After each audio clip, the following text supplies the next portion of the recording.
Hey there, everybody. How are we today? So I just have to say how happy I was to see everybody's faces yesterday.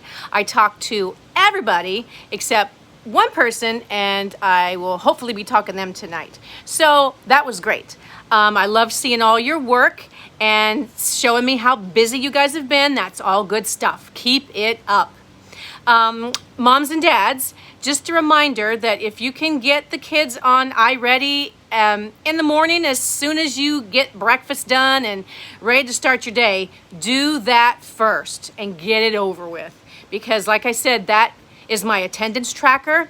And so when I go check around noon to see who's been on and who hasn't, I will probably send text messages to parents to remind them to get their kids on iReady. There are a couple who I know can't get on it till moms and dads get home from work, and that is totally fine. We will work around it. But for those of you who are at home, and I know that are home, get that iReady stuff done and out of the way as early as you can in the morning. First thing, do it first and be done with it. Because I don't want anybody getting any messages that their kids aren't doing any work. And I got an email from one of our assistant principals, Ms. Marola, and she's like, good job, first grade. Everybody logged in. Everybody took attendance. So they are definitely looking. All right. I think that is about all I have for reminders. Now I can read. Okay. So let me put that down, get my eyeballs on. There we go. We are starting with chapter 3, Big Nose. After the teachers got their coffee, everything was back to normal, or as normal as things ever get at elementary school. The bell rang and we all rushed to Mr. Granite's class. We pledged allegiance, did word of the day, and had circle time. That's when we all sit around in a circle. So it really has the perfect name. Okay, turn to page 23 in your math books, said Mr. Granite. We have been working on page 23 in our math books for 1,000,000 years. But every time we get started, there seems to be some interruption. Fine with me, because I hate math anyway. Today we're going to work on fractions, said Mr. Granite. Now, which one of you can tell me?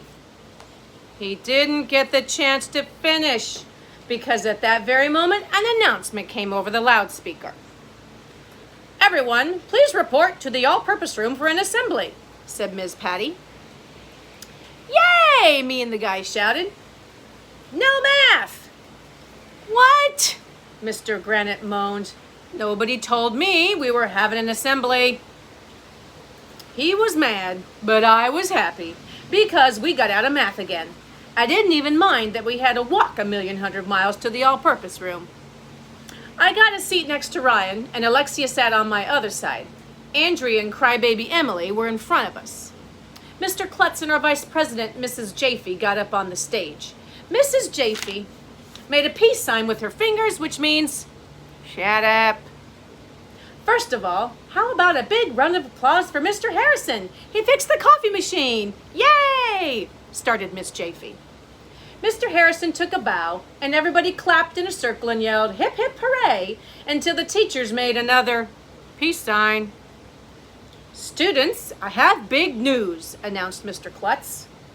Mr. Klutz has a big nose, asked Alexia. Hey, that's what I was going to say.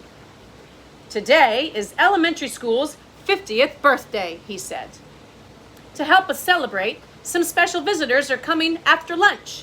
Mayor Hubble is going to be here, a newspaper reporter, a Channel 7 News is even coming to film the celebration.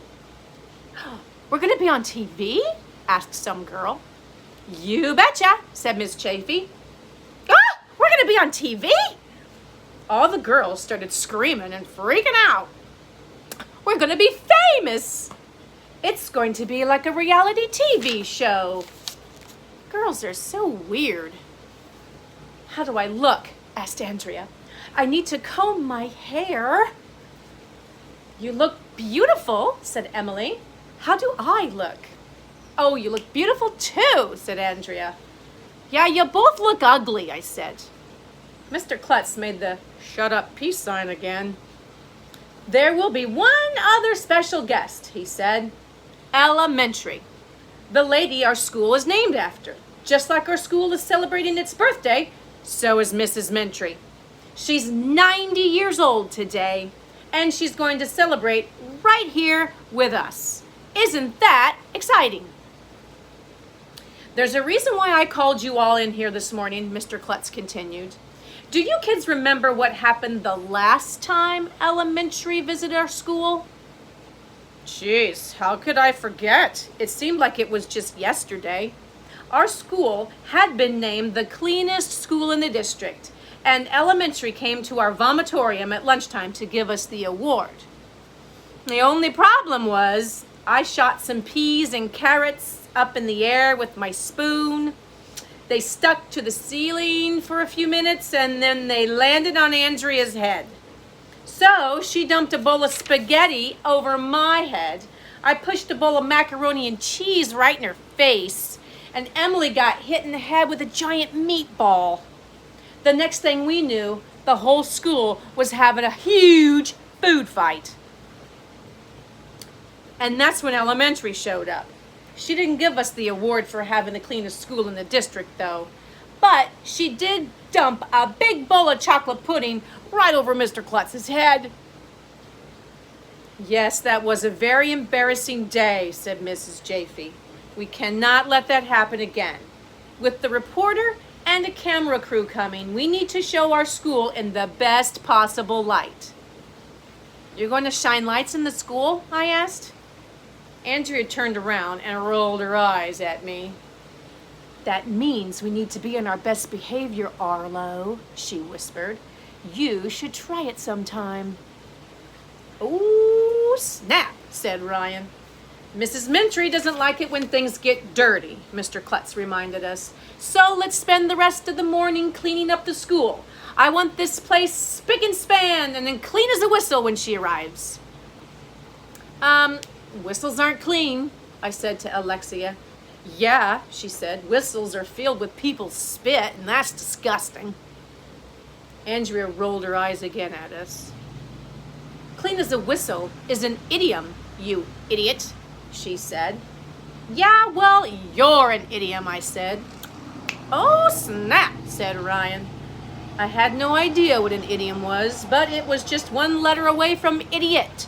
So I figured it was something mean that I could say to Andrea. Chapter 4 is next, On the Fritz.